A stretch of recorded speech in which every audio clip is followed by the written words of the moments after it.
I've been wanting to do this one for a while now, so here we go. 7 real estate drone tips. Let's get it.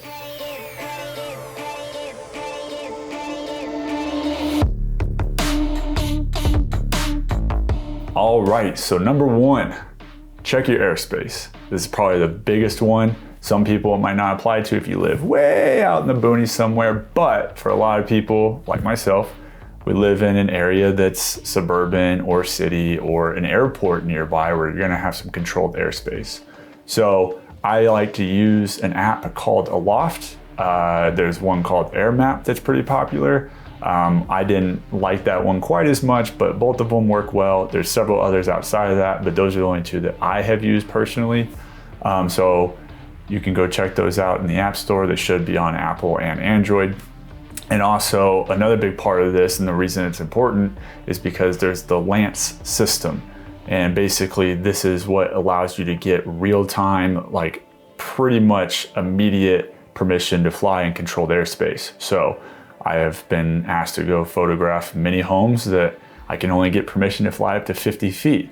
But as I'm going to talk about in a little bit later, you don't really need to go that high. So if you can get 50 feet, take the 50 feet, you know, get permission up to however high you need to go. But I'm telling you, check your airspace. Don't get caught out there not knowing where you are or end up flying somewhere you're not supposed to. Check it, get permission, get your authorization before you go, and yeah, you'll be good to go. Number 2, do not update your drone or your app whenever you get to the location.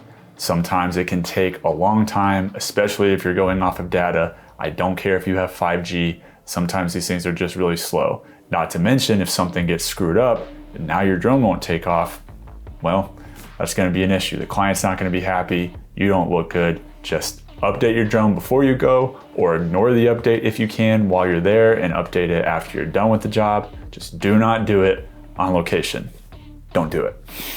Number 3, stay low. I know it can be really exciting to fly our drones way up in the air and get those cool bird eye views. Believe me, it's tempting. But there's a few reasons you don't want to do this specifically in real estate photography.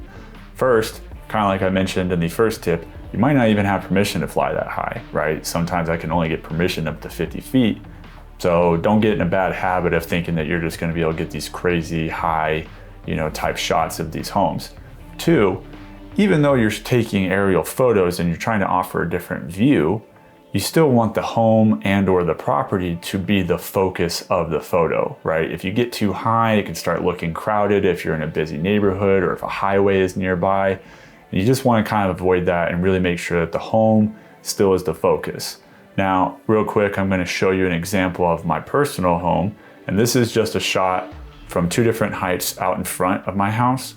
I can fly all the way up to 100 feet, which the first photo that you're seeing is of that.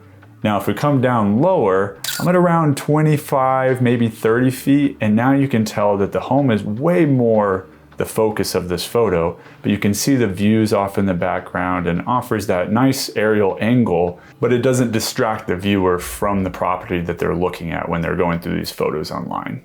Number 4, overexposure images. I know it might sound a little weird, but the idea here is that even if you're taking your photos at 100 ISO, whether you're shooting in RAW or JPEG, or even doing automatic exposure bracketing, you want to make sure that your shadows are not too dark because your sensor is still really small. So you're gonna have more noise in those shadowed areas than everywhere else. So if you overexpose a little bit, then you kind of avoid noisy shadowed areas. So stay away from underexposing too much. I know you might want to preserve the highlights, but you can either do that by shooting RAW or doing auto exposure bracketing and then blending it, and you'll get a lot of that metadata back, which is actually how I do it. I just shoot JPEGs, auto exposure bracketing, mash them all together, and good to go.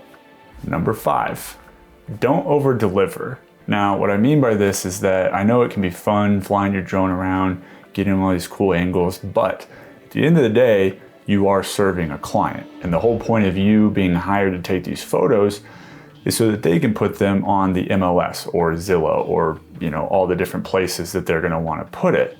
Now, from my experience of working pretty closely with some brokerages, they're actually only able to put like 42 photos on the MLS. So if you're giving them a ton of photos, well, they're probably already gonna have ground photos, and maybe you did that, or maybe some other photographer did it, and they're not gonna want to prioritize drone photos. So if you're charging them for a ton of photos and they feel like they're overpaying because they don't really get to use all of the photos that you take, just be careful. Be careful, talk to the client beforehand, try to understand how many drone photos they actually want.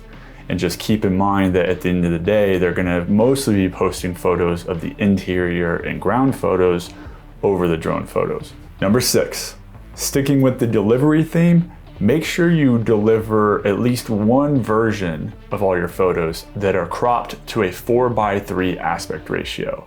This is because that's actually the aspect ratio that pretty much every MLS system uses. So when they upload the photos to their websites and where they're gonna present the photos for clients to see, they're automatically gonna crop it to a 4:3, kind of like when you post a photo on Instagram and it doesn't fit in their little ratio, right? So make sure if you're gonna give them some high res version, that's a full 3:2, if your drone takes it in that format, make sure you at least give them also ones that they're gonna be able to put on the MLS. They're a 4:3 aspect ratio. And number 7, take a top-down photo. This is such a cool thing to do, and obviously you can only do it with a drone, so you can definitely offer this. And I've gotten feedback from clients and whatnot that they really appreciated being able to show clients a photo like that, especially if it's a big property, because you can outline it in Photoshop or do get kind of creative and show different things. And it really can help people get a better understanding of how big the property is, how close the neighbors might be, things like that. So you might not always be able to if the altitude restrictions, if you can only fly to 50 feet, the property might be too big for you to be able to do this. But if you can, give it a shot. It's actually a really cool thing to do. So there you have it. 7 tips that I've learned from 100 homes that I've photographed. And I really hope that this has been helpful for you. If you have any other questions or feel like there's anything you'd like clarification on, or other videos that you might want to know more in detail stuff, please let me know. And with that said, until the next one, see ya.